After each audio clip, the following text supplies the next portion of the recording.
দু মাস আগে আমি এই চন্দ্রমল্লিকা গাছগুলি লাগিয়েছিলাম।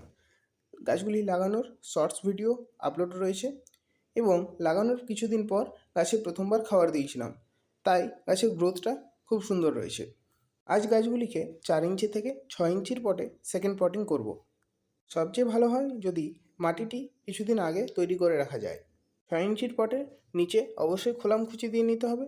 এরপর পুরনো টবের মাটিতে এভাবে দুটি আঙুলকে দিয়ে উল্টে দিয়ে টবটিকে ভালোভাবে দুবার ঠোকা দিলে টবটি বেরিয়ে চলে আসবে। এই কাজটি খুব সাবধানে করতে হবে যাতে গাছের শিকড়ের কোনো ক্ষতি না হয়। এরপর নিচে থাকা খোলামখুচিগুলোকে অবশ্যই বের করে নিতে হবে। নতুন টবে গাছটিকে লাগানোর পর ওপরের দিকে কিছুটা জায়গা ফাঁকা রাখতে হবে। যেহেতু মাটিটিতে খাবার দেওয়া রয়েছে, তাই এখন কিছুদিন গাছে কোনো খাবার দেওয়া যাবে না।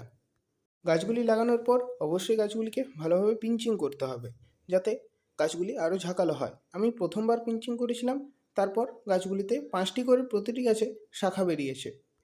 গাছটি লাগানোর পর অবশ্যই সাইডের মাটিগুলোকে গুজিয়ে দিতে হবে যাতে এয়ার পকেট না থাকে। গাছের পাতাকে ভালো রাখতে এই বর্ষায় কিছু স্প্রে সংক্রান্ত একটি ভিডিও আপলোড করব। গাছগুলিকে এখন শেডের তলায় রাখতে হবে যাতে গাছে বর্ষার জল না লাগে। যদি বর্ষার জল গাছে লাগে তবে অবশ্যই গোড়া পচে যেতে পারে, তাই অতিরিক্ত বৃষ্টির জল এখন গাছে লাগতে দেওয়া যাবে না। গাছগুলি লাগানোর পর গাছের নিচের দিকের পাতাগুলিকে কেটে দিতে পারেন। গাছের মাটি তৈরি করেছিলাম কীভাবে তার ভিডিওটি লাস্টে রয়েছে, অবশ্যই লাস্ট অবধি ভিডিওটি দেখুন। যদি মাটি তৈরি করে রাখা যায় তবে ভালো হয়, না হলে একই কম্পোজিশনে মাটি তৈরি করে সঙ্গে সঙ্গে গাছ লাগানো যেতে পারে। গাছটি লাগানোর পর অবশ্যই টবটিকে দুবার ঠুকে দেবেন যাতে কোনো এয়ার পকেট না থাকে। এরপর দেখে নেওয়া যাক কীভাবে মাটি তৈরি করেছিলাম।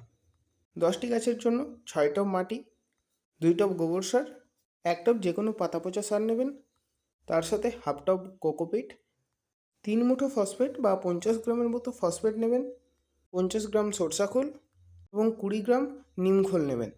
উপাদানগুলিকে মাটির সঙ্গে ভালোভাবে মিশিয়ে নিতে হবে এবং ঠিক একই পরিমাণ হাড় গুঁড়ো নিতে হবে। এরপর মাটিটিকে হালকা শুকিয়ে নিতে হবে, তারপর মাটিটিতে ভালোভাবে জল দিয়ে ভিজিয়ে দিতে হবে।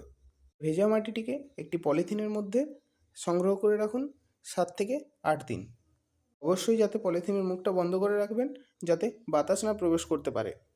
7 থেকে 8 দিন রাখার পর মাটিটি পচে যাওয়ার পর মাটিটিকে ভালোভাবে শুকিয়ে নিতে হবে। যদি মাটি ভালোভাবে না শুকায় তবে অবশ্যই গাছগুলি লাগানোর পর কিছুদিন জল দেওয়ার প্রয়োজন নেই। মাটি যদি শুকিয়ে আসে তবে অবশ্যই জল দিতে হবে। ভিডিওটি ভালো লাগলে অবশ্যই একটি লাইক করবেন। চ্যানেল নতুন হলে প্লিজ চ্যানেলটি সাবস্ক্রাইব করবেন। ধন্যবাদ।